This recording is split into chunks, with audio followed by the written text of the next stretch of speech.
Our brains are prone to all sorts of demons. Some demons force us to drink.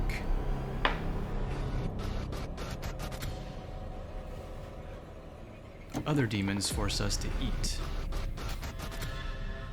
My demons force me into another dimension where I lose all sense of space and time. My so-called distraction demon preys on my mind when it's at its weakest.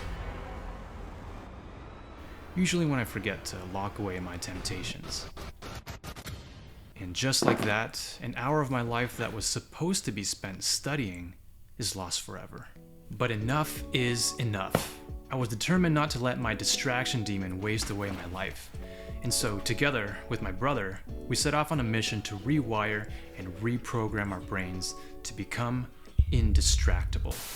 To start, we first looked at the other side of distractibility, and that was the flow state. Flow is often described as the state of effortless effort. Like distractibility, everything around us seems to just disappear.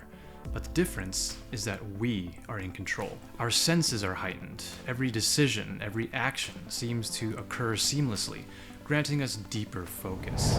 The challenge then was to rewire our brain to be more receptive to this flow state. Stephen Kotler describes flow triggers, which are sort of like a checklist that makes it easier to achieve the flow state. So that's what we set out to do. We programmed 5 cognitive triggers into our own focus acronym checklist, and we even snuck in a secret final feature that really ties everything together to drive our brain into full-on focus mode. First is familiarity. Being just familiar enough with our work that it's not too difficult, but not too easy either. Mihai Csikszentmihalyi, the psychologist of flow theory, describes a spectrum where we don't want our work to be too challenging that it creates anxiety, and not too easy that it creates boredom. So if a topic is too difficult to get into right now, then I'll review what I learned yesterday and use that familiarity to get my brain juices flowing. On the other hand, if a topic is too simple, then I usually skip ahead to a topic that is less familiar. My goal is to avoid letting my brain get too anxious or too bored. Both are states that are usually more prone to distraction demons. Next is objectives. Setting clear goals. We identify the single specific achievable objective for this focus session. Just one objective. When we try to multitask, each individual task is a distraction for the other. This is the attention residue effect. The task must be specific, so not, I will study for the MCAT, because that's vague and overwhelming. A more specific objective would be, I will do 50 biology practice questions. The task must also be achievable. Can I actually get this done in the time that I'm given? If I only have 30 minutes right now to study, can I realistically complete 50 practice questions? Or should the objective be adjusted to, let's say, 25 questions? Next is capture. When we try to focus, we inevitably get bombarded with distracting thoughts. That's the distraction demons laying siege to the fortress of our brains. These intrusive thoughts can be relentless, especially if they are unclosed loops in our head. Bluma Zygarnik describes the Zygarnik effect, where we tend to remember our unfinished tasks. Did I forget to take out the trash? When will Nicole text me back? What will happen in Hunter Season 7? Most of these intrusive thoughts are either non-urgent or completely out of our control, so we must capture them and offload them from our mind onto our pad.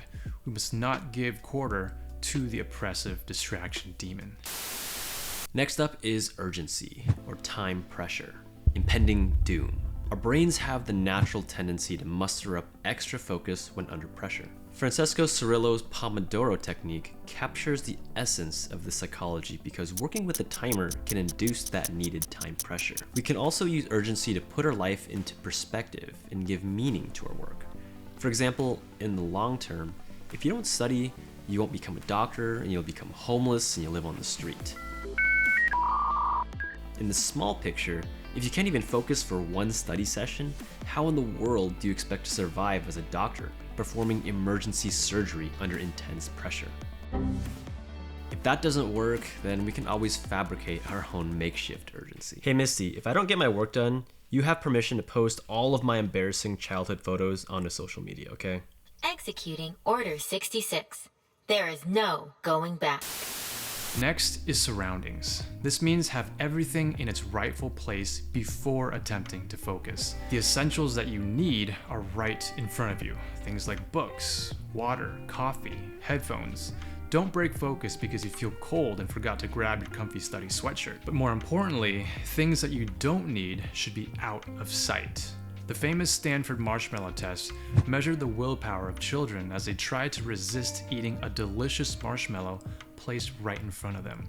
They found that the kids who covered their eyes were more successful at self-regulation. Out of sight, out of mind. This is also why one of the first clinical strategies to helping alcoholics and smokers quit is to literally remove all alcohol and tobacco from sight. The demons can't get you if they can't see you either. Apart from the focus checklist, there is still one more hidden focus feature that rookies often forget about. A secret feature that ties the whole focus mode together. But before we reveal that final feature, I want to thank Skillshare, the awesome sponsor of today's video. If there's ever a skill you wanted to learn, like how to improve your focus, how to manage your time, how to avoid procrastination, well, Skillshare's got you covered. If there's a skill you wanted to teach, Skillshare also has you covered. We've been teaching all the various types of skills that got us into medical school through Skillshare for a few years now, and their platform makes it incredibly easy for any aspiring teacher to get started. And right now, the first 1,000 people to use the special link will get a 1-month free trial of Skillshare. Thanks, Skillshare.